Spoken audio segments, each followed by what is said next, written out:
alladzina yadhkuruna Allaha qiyaman wa qu'udan wa 'ala junubihim wa yatafakkaruna fi khalqis samawati wal ardh. Jadi tafakkur itu nilainya dahsyat, bahkan melebihi zikir.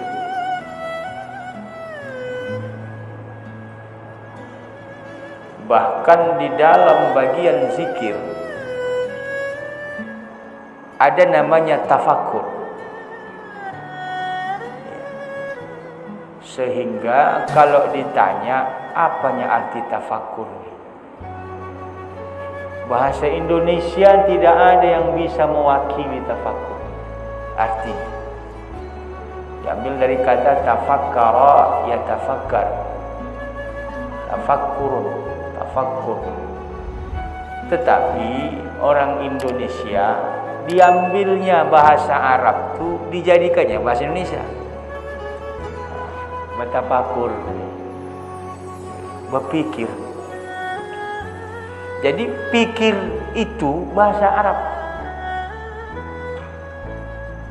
Itulah menunjukkan bahwa Indonesia ini, Melayu, Malaysia, Brunei berterima kasih kepada orang-orang Arab yang membawa Islam.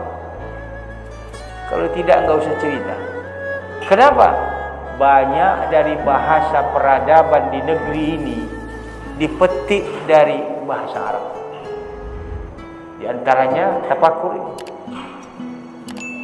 Yang lalu tentang hikmah sudah saya bahas. Ini tafakkur.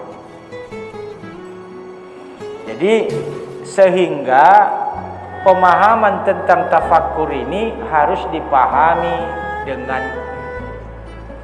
nilai dan niat orang Arab membahasakan tafakkur.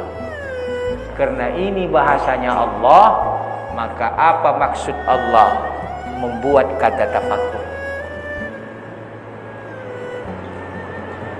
Jadi bapak-bapak yang dirahmati Allah, zikir tafakkur.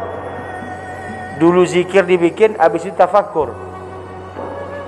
Maka dalam proses thariqah begitu juga. Zikir, tafakkur. Mulai dari 5.000 sampai kata mereka itu 11.000. Maka digelarlah 11.000 itu dengan Sultanul Azkar, rajanya zikir. Di atas Sultanul Azkar, tafakkur. Itu dia. Jadi tafakkur ini udah masuk dalam nilai rasa. Supaya bisa Bapak memahami, pandang laut, rasa Allah meliputi. Pandang perempuan cantik, rasa mahabbah milik Allah. Pandang gunung, rasa Allah yang meliputi,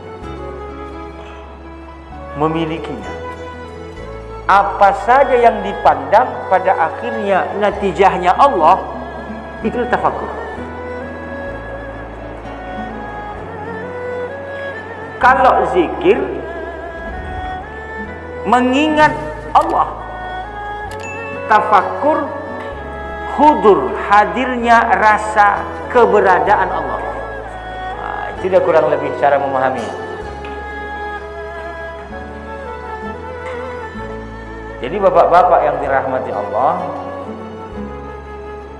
kalau bapak ikut berthariqah nanti, nampak bapaklah proses perjalanan itu. Walaupun kadang-kadang sang guru tidak bisa menjelaskannya secara ilmiah. Karena apa? Thariqah ini, jalan yang dicari ini adalah natijah yang didapati dari Allah yang namanya laduni. Jadi dia tak tersurat tertulis, tidak. Dia tak tersurat tidak tertulis dia.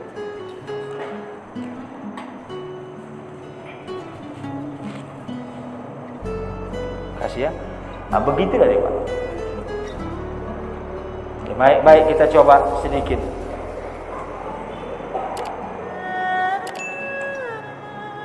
Awalam yanzuru fi malakutis samawati wal ard wa ma khalaqallahu min syai'in. Apakah tidak mereka tengok? Apakah tidak mereka lihat? Apakah tidak mereka sadar? Apakah tidak mereka pikirkan bagaimana kerajaan Allah meliputi langit dan bumi? Bagaimana kerajaan Allah meliputi langit dan bumi? Bahasanya gini aja, pandang sajalah bikin bapak apa yang dibuat Allah, lalu lagakan dengan kemampuan makhluk. Sanggup tidak? Pandanglah apa yang dibuat Allah. Maka niscaya lemahlah dirimu di hadapannya. Awas, tidak sedikit manusia yang merasa dia Allah. Macam mana contoh tu, Pak? Dia bergembira, berterima kasih, mengasih subsidi pada orang yang memuji dia. Bergembira, berterima kasih, menganggap kawan pada orang yang mendukungnya. Awas. Itu menunjukkan ada nilai kebanggaan. Bangga itu hanya boleh dimiliki Allah. Ini sampai ke situlah nilai apa itu? Pandang aja. Wa ma khalaqa min syai'in, dan pandang aja apa-apa yang diciptakan Allah dari segala sesuatu.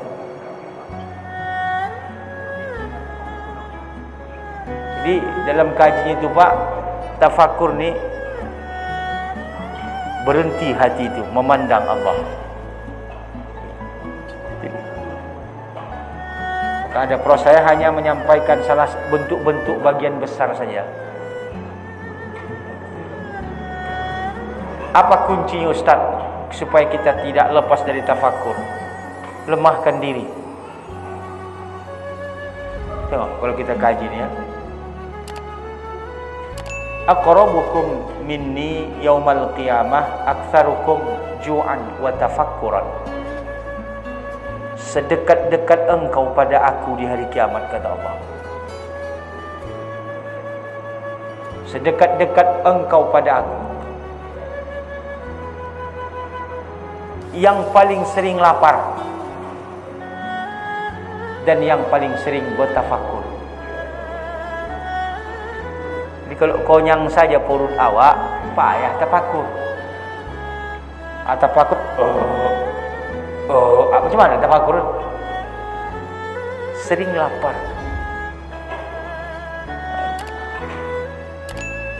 Baik, kita tarik-tarik apa yang dipikirkan Ustaz. Disuruh dipikir tentang ciptaan. Awak tengok Danau Toba, makin lupa sama Tuhan. Ini kita. Awak tengok nanti air sejor ni, enak awak mandi, lupa sama Tuhan. Awak tengok onces, lupa sama awak tu sudah tua. Ini kata dia tengok. Di mana menengoknya itu sehingga awak ingat sama Tuhan? Ini dia. Ini dia, Pak, kuncinya. Biasanya kebanyakan manusia menengok sesuatu ciptaan Tuhan lupa sama Tuhan. Tapi orang yang bertafakur, apa ditengoknya teringat sama Tuhan. Macam mana mendudukkan itu? Itulah maka kata Al-Quran tadi, yadhkurunallaha qiyaman wa qu'udan wa 'ala junubihim. Dipakukan dulu, dipatrikan dulu, dizikirkan dulu. Baik duduk berdiri tidur, duduk berdiri tidur. Artinya kan hampir tak ada awak tak berzikir sama Tuhan. Ingat-ingat dulu. Ingat-ingat. Dipatrikan dulu. Sehingga duduk zikir tu wa yatafakkaruna, baru naik dia dengan proses tafakur. Apa saja yang ditengoknya ingat sama Allah.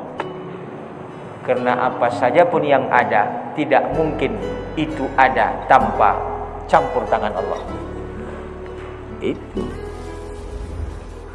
Gitu kiatnya begitu. Jadi Ustaz, ya, banyaknya orang pak sembahyang, banyaknya orang puasa, banyak orang baca Quran, banyak orang beribadah, tapi tak tafakur amalnya. Pahamnya apa? Tidak merasa kehadiran Allah dalam ibadah yang dikerjakan itu. Itulah nilainya itu nol, kata orang tasawuf. Bukan saya bilang. Kalau orang syariat bilang Allah hitung juga jadi pahala. Tapi kata orang tasawuf nol. Sembahyang dia sama rukun syaratnya, sama bacaannya, sama rakaatnya, bahkan sama imamnya, sama masjidnya, tapi nilainya beda. Di mana? Tafakkur, hudur, merasa hudurnya Allah. Nah, ini dia. Ini tafakkur. Saya hanya dulu menjelaskan tafakkur nih. Nanti kita agak dalamkan sedikit. Apa katanya? Wa an asa an yakuna qad qataraba ajaluhum. Kalau bisa muara tafakkur itu harus bermuara pada sampainya ajal, sampainya mati. Maka orang yang bertafakur nih Pak, orang yang merindukan kematian walaupun tak meminta. Kalau Bapak sudah rindu kematian karena rindu Bapak sama Allah, sesungguhnya Bapak sudah melalui proses itu. Walaupun kadang-kadang caranya tak paham. Ya. Derindu apa belum?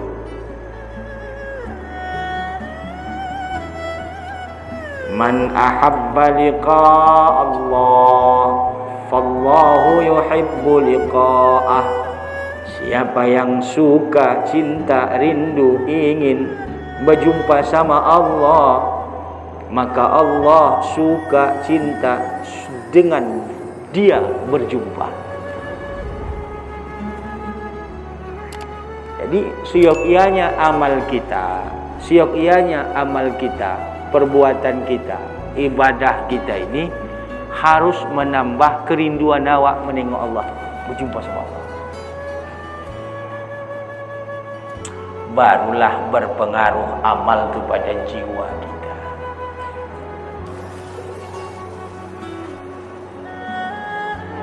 Nah, saya jelaskan sedikit.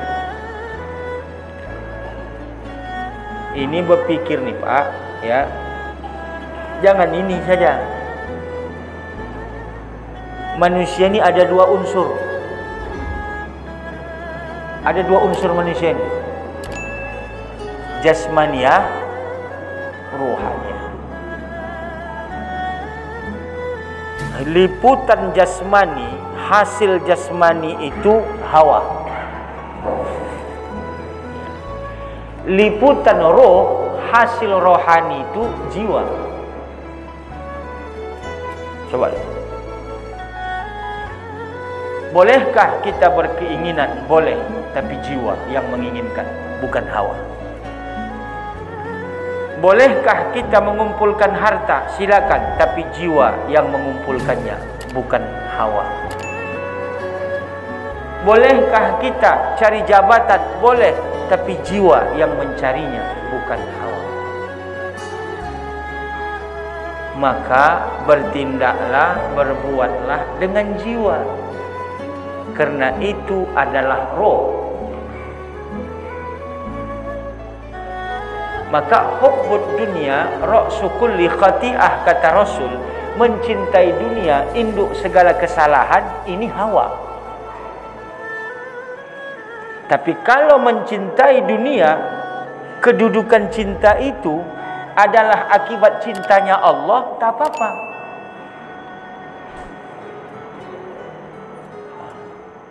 Jadi kalau orang awam macam mana memilah-milihnya itu Ustaz? Sikit aja. Ini untuk bahan-bahan perenungan. Ketika Bapak melakukan sesuatu, besar kali pengaruh itu daripada ingat sama Allah, kurangi. Ya, berarti itu sudah bawaan lalai. Contohnya bapak punya ikan cupang. Ini kata ikan cupang, Pak. Di Ngelagan. Pagi dijemur sampai jam 9. Subuh habis mencari makannya untuk jentik-jentik biar sehat. Baru nanti sore mencari daun ketapang supaya coklat airnya. Baru nanti dibikin bapak dekat lampu supaya berkilat warnanya. Baru duduk bapak sambil minum teh sama makan-makan menengok dia balaga samping-sampingan. Baru bapak berdecak kagum. Bahkan lebih sering bapak menengoknya ketimbang bini bapak. Awas.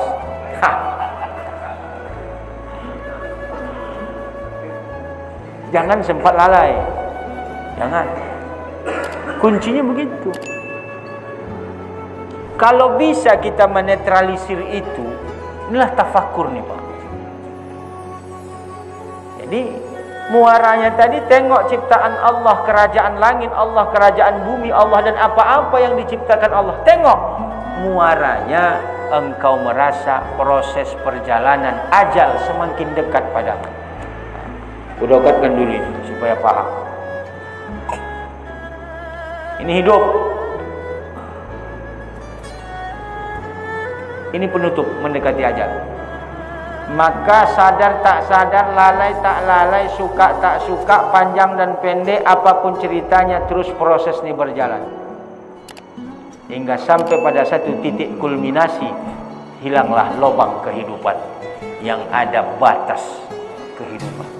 Namanya mati. Maka berpikir apapun kita, apapun yang mau kita lakukan, mau kita kerjakan, mau kita kumpulkan, mau kita cari, ingat, harus bermuara pada semakin dekat ajalku sudah mau berjumpa dengan Allah.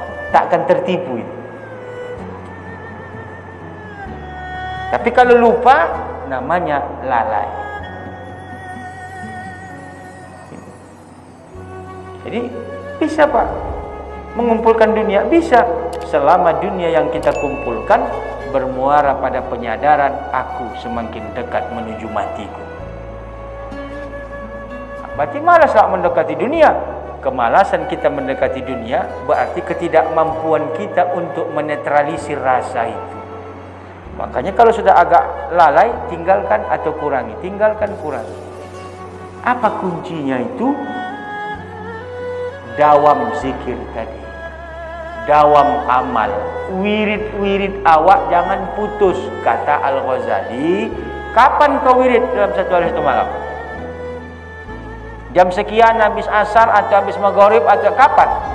Maka apapun masalah yang terjadi, jangan engkau tinggalkan kebiasaan wiridan itu.